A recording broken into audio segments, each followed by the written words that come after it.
biggest challenge at this time is access to stock. Stock is very tight, and especially in the market where there's a lot of competition, so the banks are limiting how much people can actually borrow. The thing to keep in mind when you purchase a property is that you're always going to pay. Either you will pay in compromising on the location, you might pay in compromising on the type of property. And the agents are very skilled at getting an emotional response from buyers.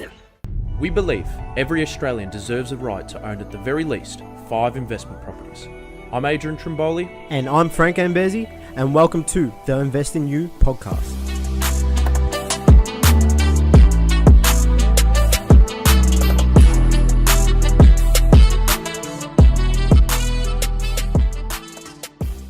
Welcome back to another episode of the Invest in You podcast. Today, again, we've got another insight into the Fresh Start family members. They call him Doctor. I call him Dr. Dan. He's been with Fresh Start Advisory now for almost 12 months. As a buyer's agent, actually holds the record at Fresh Start Advisory for the most amount of properties purchased in the 1 month. Dr. Dan, welcome, my friend. Hello. How you doing? I'm very good, my friend. Thank you for asking. I probably did a very bad job of introducing who you are. Didn't really touch too much on who you are. So if you want to, in a quick 20, 30-second little piece, just quickly tell the viewers who you are and a bit of an intro. Yeah, so I'm as you mentioned, one of the buyer's agents here at Fresh Start Advisory. I come from a background of engineering and project management, the construction industry, and real estate. And bit of a spin as a councillor and a deputy mayor, family man, a couple of kids. I love my family, my cars, and my property. So I love it. Awesome intro. Simple man. I love it, mate. Tell me about some of the challenges. I want to get straight into it. I want to give the value straight to the viewers and the people listening to this, right? Today's market is a very different market from when you first started, right? And when I say when you first started, not when you started investing, that was a long time ago, but when you first started at Fresh Start. Tell me some of the challenges that you're facing in today's market. Yeah, look, I'd say the biggest challenge at this time is access to stock. Stock is very tight, and especially in the market where there's a lot of competition, so the banks are limiting how much people can actually borrow. So you see, generally, let's say 500,000 would be, majority would be up to say 500,000. And it's very tough because everybody wants property at that price, but the amount of quality property is very limited. So it's been really challenging, and it's good to have those relationships with agents. Otherwise, you're just competing with every other person that's out there. Yep, 100%. Which kind of ties into the next question, right? And it's having those agent relationships, which is great. I guess negotiating now is even more important, right? It's always important when it comes to any bid of negotiation, especially when you're dealing with an asset of 500K or 600K. I guess some big no-nos or some no-nos or even some really awesome things that you've seen now, obviously purchasing the amount of properties you've purchased in the last 12 months. Just some, if you could shed some light on just some things that you like to do or definitely don't like to do when it comes to negotiating. Yeah, you raised a good point at the start, because one of the big problems with people negotiating is they put in their mind, okay, whatever the agent tells them, add 10% and that's how much I should pay. And they're not doing their homework before they even speak to the agent. So before I've even spoken to if I see something that I like, before I've even spoken to them, I'll do my homework. I'll look at the comparable sales and get an idea of where the price should sit. And then that will dictate the rest of my conversation. And some people just don't do that. They take everything the real estate agent says as gospel and say, okay, well, that's the way it has to be. And the agents are very skilled at getting an emotional response from buyers, and people can get emotional about it. The whole we always hear the same line, which is, I've got 10 people interested right now, so you've got to make your best foot forward and, make it your best one, and we'll see where it goes. But it's, it can be very difficult if you haven't done it before, or even if you've done it a handful of times, which is quite rare for some people. It really takes a lot of property purchases to be experienced and to know the difference between what it should be and where the price should be and where the price is going to be. So then, let's just sit on that for a bit, right? Because you are the doctor, right? And you usually, when it does come to negotiating, that there's a way that you always get it done, right? Like when you do get told by an agent that you do have a good relationship with, and maybe you've purchased 10, 20 properties off that particular agent.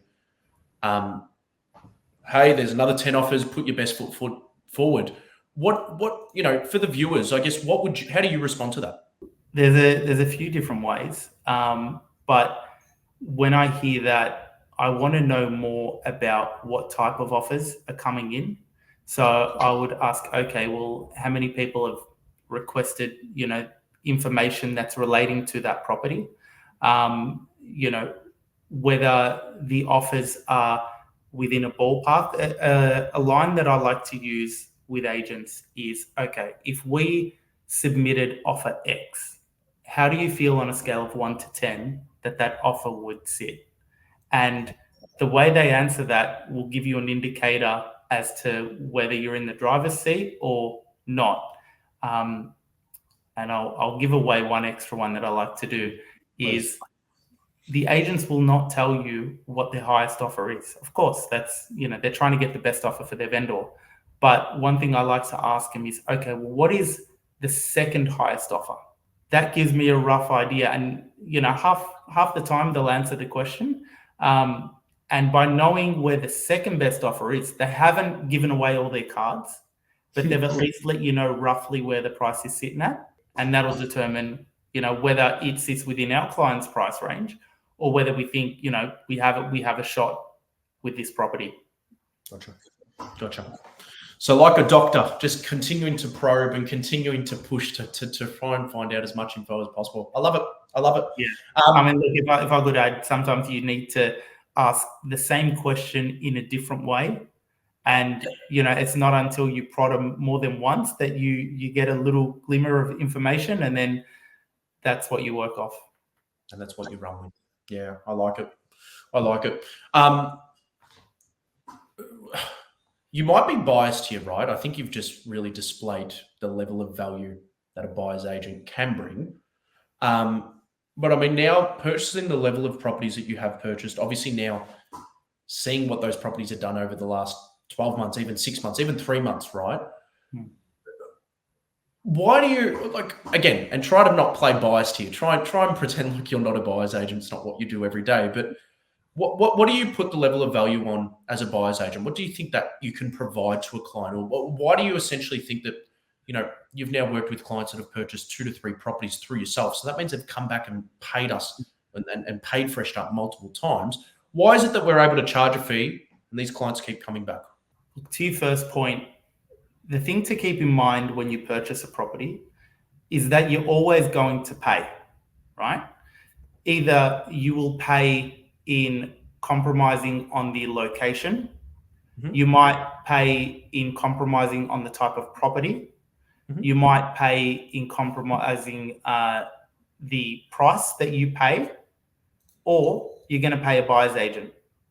So either way, you're going to pay. The difference is you're using a professional to be able to eliminate those things that you would pay for. So it's easy enough to say, why would I spend X amount if I can go and do it myself? But if you look at the quality of properties that we're purchasing, if you look at not overpaying for properties, it's not necessarily about we saved you X amount of money. It's about not overpaying a lot of times. And if you go back to the ABS, you got 70% people will only have one investment property. Another 20% will own 2, and that's it. They'll stop there. And I think you'll find majority of that 90% that don't get past 2 properties, they're not using a buyer's agent, and it shows in the stats. I love it. I love it. Yeah. And then yeah, it's quite I always like to use that exact term right there, those numbers, right? Because then you look at, even our team, or you look at the vast majority of our clients. The vast majority of them are moving to property 3 or property 4 or property 5. I think everyone in our team have more than 2 or 3 properties, right? So it's either we're just getting really, really lucky, or there's something that we're doing that the 90% are not doing. So I like that. It brings me into the second, to another point. I'm going to kind of make a bit of a shift here, because I know everyone loves to hear about your own portfolio, or people talking about their own stuff, right? Tell me a bit about your portfolio, like some awesome asset selections. I know a bit about some of the bad decisions you've made. If you could shed some light on that, I think that would be awesome. Yeah, so as you said, I have made mistakes before. I've been investing now for about 13 years.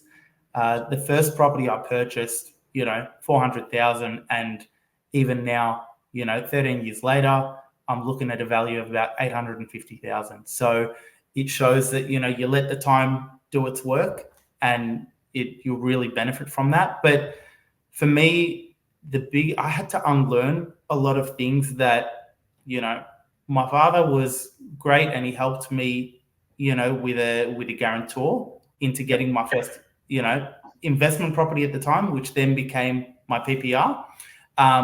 But I had to unlearn some stuff. So for example, I wanted to purchase interstate. I wanted to be borderless. He said, no, don't do that. I was going to purchase at the time in Brisbane. And no, don't do that. It's got to be somewhere where you can see it, somewhere where you can track it. So, okay. Now I'm in Victoria, and I thought, okay, well, there's a really good area called Frankston. Now, even as I say that, some people are going to scoff at that, right? But I was thinking of the fundamentals, even though as naive as my thinking was, but I was still thinking about the fundamentals. I'm like, okay, I could buy a property that is close to the water and it's close to the shopping center. I can get that. And at the time, I could have got it for 250,000, right? And we're talking that was a standard price. That wasn't anything, that wasn't overpaying, that wasn't a cheap property. That's just how much they're worth at the time. And I could have, but he said, no, make sure that it's someplace closer to where you live. And I ended up investing in Melton, which close to a shopping center, great, big block of land, whatnot. But the demographics are very different. And even now, we're looking at, even if you compare the prices of Melton to the prices in Frankston, there is a massive difference. And it might not be a big difference at the start, but you get the fundamentals right, and it makes a big difference over the long term. So yeah, but I ended up selling that one in Melton, which was another mistake. I didn't know that you could switch from P&I to interest only, because in my mind, you have to pay off the mortgage, right? You can't benefit out of property unless you pay off your mortgage. And, it's, you build up your knowledge and you understand, well, I don't have to pay off my mortgage. As long as the income coming in is greater than my expenses and my mortgage, that's all I need. So I'm happy to retire with $1 million in debt at 80 years old. I don't care, as long as my income is greater than that. So yeah, I had to unlearn those things, and it didn't take long. Now he comes to me, and I have family members coming to me and asking me my advice and what should I do. And there's always a different, everybody's situation is unique, but a lot of the fundamentals, you get them right and you'll have a very good property portfolio. I think you've undersold yourself and not talked about your good properties, but I think I like the fact that you've tied it all in and said you've had to unlearn a lot of those things. I mean, especially now, doing it as a career, and it's your job is to select assets, the best assets across the country. But I think you've undersold yourself and not talked about some of the crackers that you have purchased. I don't know if you want to touch on any of those. Personal, or you're talking personal. Look, I mean, honestly, the property that was purchased in Rockingham, WA, great property. We're talking about 400,000, and even in just a year alone, that property, like on a bad day, you'd get low fives. Yep. And it's only been a year. Yep. Yep. I purchased another property in Victoria as well. And that property has done a lot better than the first two. So as I've gone on, I've, educated myself, and every property comes up is another one. So we're looking at selling our own PPR now, and using the knowledge that I have now, I'm confident that it will be a great property in the future. I love it. Awesome, mate. One final note, because a lot of our clients are going to be watching this. A lot of our clients have either already worked with you or will begin working with you, right? And as I said, in the past 12 months, you've helped clients now purchase, I think your maximum is 3 properties in the 1 year, which is pretty impressive, right? And when someone comes to a buyer's agent at Fresh Start, they will work with that buyer's agent, for 5, 10, 15, 20 years, continuing, right? In your opinion, what makes an awesome client buyer's agent relationship? Like what makes it really run smooth? The biggest thing I would say is trust. Trust in knowing that the area that we're investing in has been heavily researched. We've done all our homework in terms of why this, and I'll say why this region is a great area to invest in. And they're able to make quick decisions.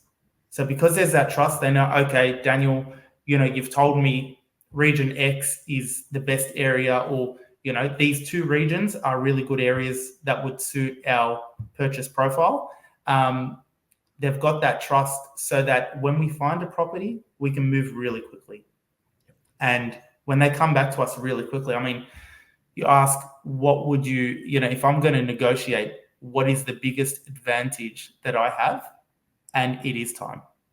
Being able to move really quickly is such an advantage, because you don't want to be competing against everybody else. And if we are the first to make an offer, we're in the driver's seat.